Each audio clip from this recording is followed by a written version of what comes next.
Hi there, thanks for rejoining me. Sorry we had to break this video into two parts because I had a visitor. Anyway, we're talking about the new Harrier Gr1 from Airfix, 1/72 scale. It's A03003 reference number.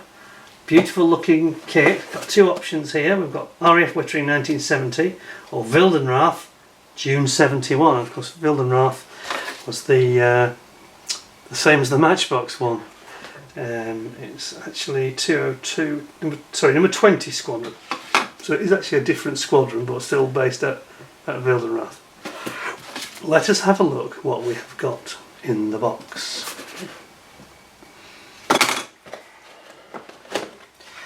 So, typical glossy Airfix red box that we have today. Also typical that they have some sort of CAD type photographs on the side, which, yeah, I'm not sure I care for this, if I'm honest. I think it all looks a bit false, really. But anyway, it gives you an idea what the kit should look like in terms of its spec and what the loading and the weapons are going to look like, etc. So inside the box we've got our instructions, and we've got a couple of bags. Let's take it all out. I don't think we want to know about the Airfix Club, really. We'll leave that to one side over there. So, right. Quite a few things to go at here. I think we'll start with just a very quick look at the decals, because I've actually protected these decals, so I'll be very brief here. They're protected just to stop them from getting damaged. But they are cartograph decals now. This is where, you know, Airfix have now gone to these Italian cartograph decals. They're as good as anybody's in the world these days. So you've got lots and lots of little stencils, etc., including stencils there for the instruments in the cockpit. Looks really nice. Figuring of it all. Very finely printed, proper writing. It's not falsified like you sometimes get. It's real writing, even though it's very, very small. So those are really nice, actually. So we'll pop them back. Now then, let's look at this modern day Airfix instruction manual. Quite a plain one, black and white. Bit of blurb about the aircraft here. Then we get straight into it. So, a lot more detail than their earlier 1969 version, I'm sure you'd agree. So we've got quite a complex build-up of the seat, especially compared to the armchair we saw in the other two models. Then we fix it to the rear bulkhead here. Then it goes into the tub, and then we build up the instruments and the stick around it.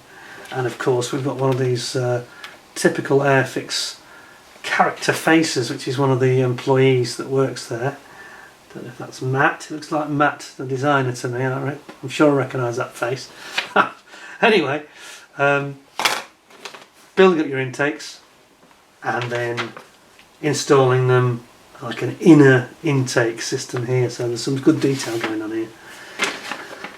Same on the other side, and then putting in your fan blade, obviously, and then your cockpit tub goes in. Now it actually says here, this kind of annoys me, I have to be honest, Airfix, what are you doing here, guys? It says AF1006 aircraft stand is sold separately. Why? Why do we have to have it sold separately? Yeah?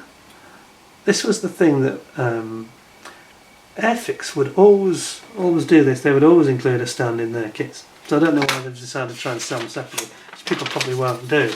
I mean, just charge them £1, yeah? And just include it. So please, I think it's something that, talking to everybody else, everybody's of the same opinion. Nobody understands why they don't do it. We all want to stand, so please let's have one, okay? So, rant over, thank you. Back to the instructions. So, now you bring in your fuselage halves together. Still going on about the aircraft stand sold separately, to my annoyance here, but anyway. Tail planes going on, and you can angle them as you want, so they are tiltable, you get posable in different positions.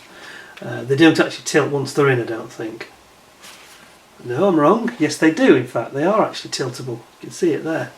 It's on like a pivot. Excellent. Tail goes on. Vertical tail, vertical stabiliser. You've got your parachute cover at the back, and your wings go together here. Then the wings are brought on top of the fuselage here. and then you have to decide whether you want your intake vents doors open or closed, and then it gives you both the options there, and then you fit them once you've decided. This is quite a big instruction leaflet, I've got to say, compared to the other kits. It's massive. Then we've got the pylons for the stores going on. You've got your Aiden cannons very much depicted here. Absolutely no problem there. Swivelling thrust nozzles and the back plates, the protector plates for the bodywork to keep the heat off, and then you install them like so on both sides.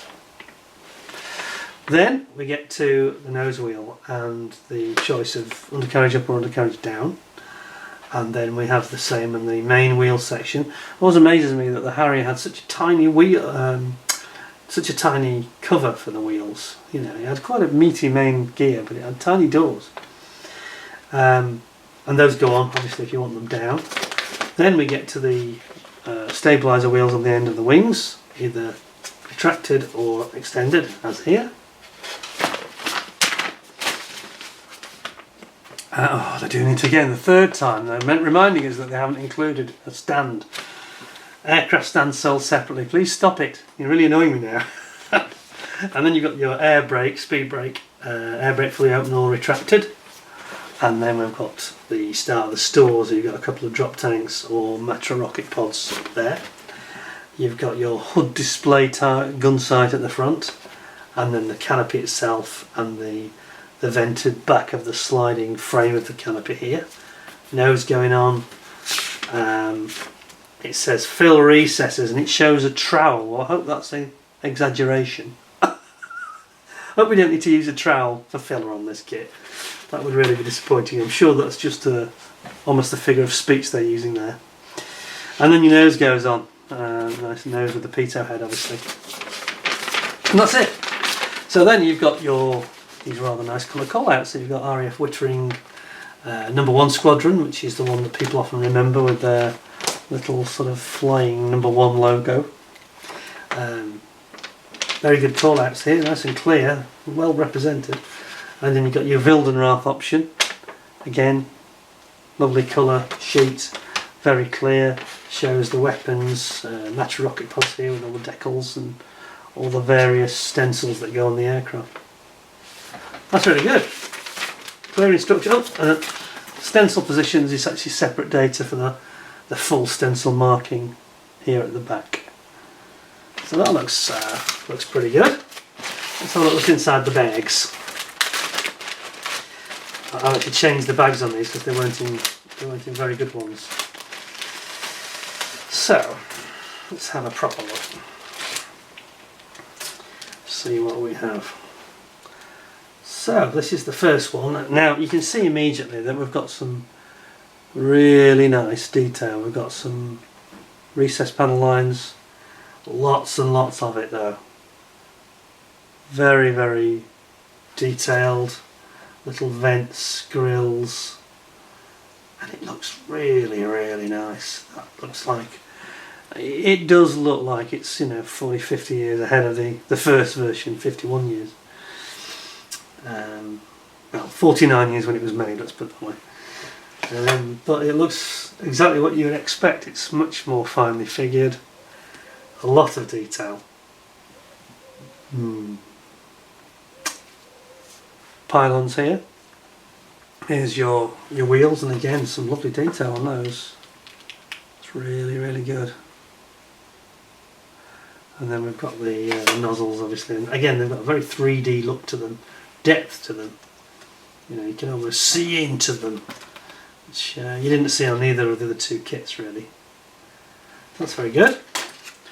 Other side of the fuselage, again, same comments about the panel lining. Very, very nice. Excellent.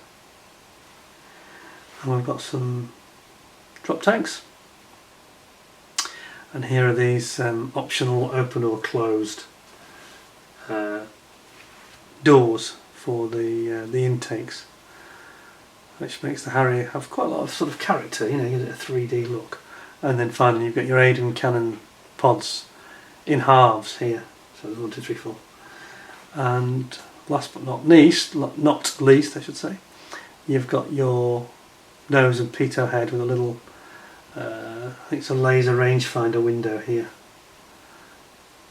So that looks really nice. Excellent. Righto. And we've got clear parts in an unopened bag, so I think we'll leave it unopened for the time being, but let's have a good look at it. Looks really, really good. It's even got the windscreen wiper figured into the front of the wiper there, so that's good. Plenty of detail there. And it's got the canopy in two pieces instead of it having a one piece, so that you can have it depicted as open if you wish, which is good. That's excellent. And I've got these two sprues.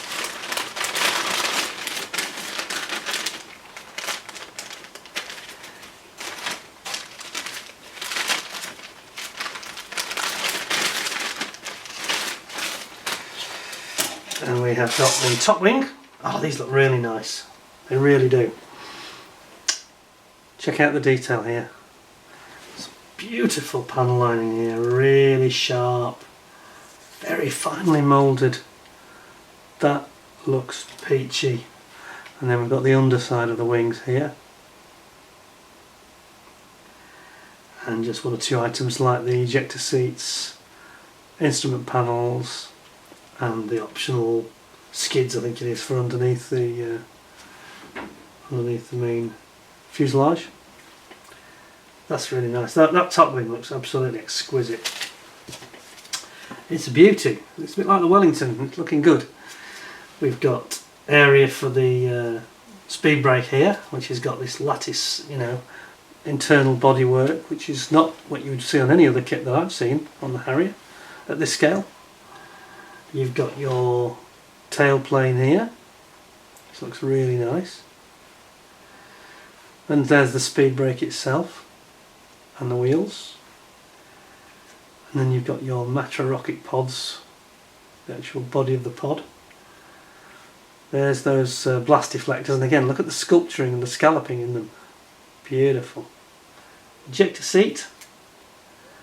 And we've got some the noses for the Matra rockets. Yeah, still not the best I've ever seen, but certainly better than the Matchbox, obviously, but it looks sharper and a bit cleaner. And then you've got your tail planes, and you can see it is a pivot, so it will swivel in the middle. And last but not least, you've got your fan blades. So there we go. Quite an impressive kit, for a little 72nd scale Harrier.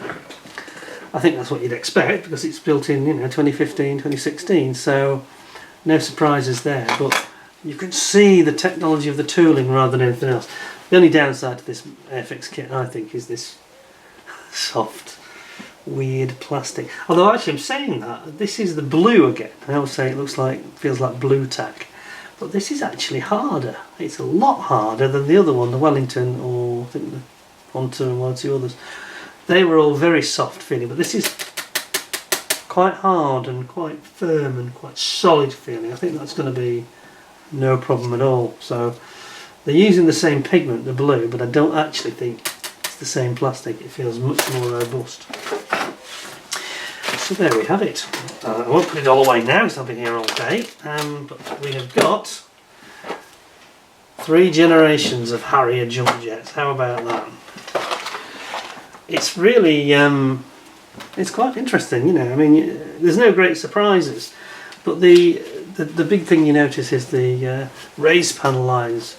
Then you've got the engraved type panel lines, and then you've come to another level of that with the latest technology of the tooling, and you get all this super fine detail which just isn't possible to, I guess, to manufacture in 1973 or 1969 for that matter. So there we have it. I thought you'd find that interesting. It's certainly an amusing collection of kits. I quite enjoyed doing that. I hope you enjoyed it as well. Maybe it brought back one or two memories of your own experiences with these kits. I'm sure lots of people will think, oh yeah, I did that when I was 5 or 10. But I really must get around to building this new one, because I think it'll look really nice. I did a proper paint job of it and proper weathered it, you know. A sort of Cold War Harrier jump jet wouldn't go amiss in my collection at all. I think it would upstage the other two again. But anyway, there we are. Hope you enjoyed the little walk down memory lane there. Hope you thought it was interesting. If you did enjoy it, please give us a thumbs up, give us a like, and please share the video and subscribe to the channel if you haven't already. And there'll be lots of more interesting videos, I'm sure, coming through in the not too distant future. In the meantime, thanks very much for joining me, and take care of yourself. Thanks a lot, and bye for now.